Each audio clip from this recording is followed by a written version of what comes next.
সব বোবা, তো বোবা দিয়ে তো কাজ হয় না।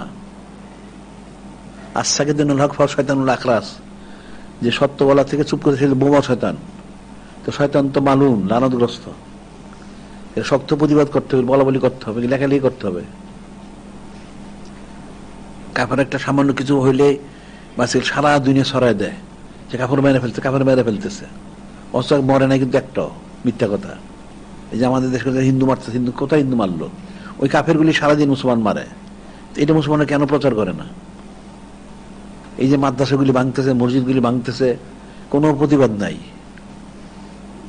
এই এই বাবরি মসজিদটা ভাঙলো, এগুলি যে চরম মিথ্যা। মুসলমানরাও অথর্ব, কত বড় মিথ্যাবাদী। এটা হইলো, এটা বলে না রামের মন্দির ছিল।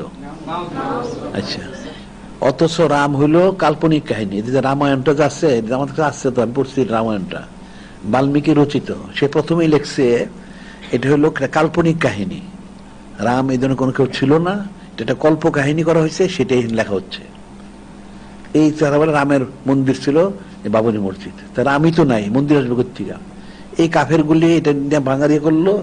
আবার এই কাফের গুলিকে তাদের উচ্চ আদালতে মামলা করলো। আর ওই আদালতের যেগুলি ছিল বিচারকগুলি আরেক গণ্য মূর্খ মিথ্যাবাদী জালিয়াত, সে তারা রায় দিল, হ্যাঁ এটা রামের মন্দির ছিল, এটা ভাঙতে হবে, নাউজুবিল্লাহ। তারপরে ভাঙলো। অথচ কোনো অস্তিত্বই নেই, রামের কোনো অস্তিত্বই নেই।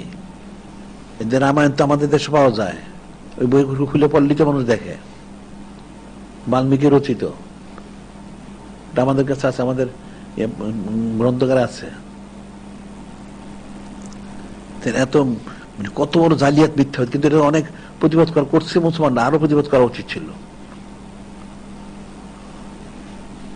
কিন্তু আসলে জনগণ করলে যদি রাষ্ট্রীয়ভাবে করা হয় তখন সেটা গুরুত্ব পায়।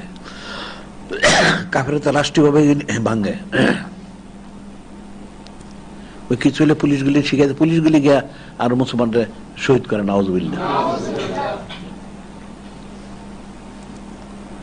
বিষয় কিন্তু কঠিন বিষয় এগুলি।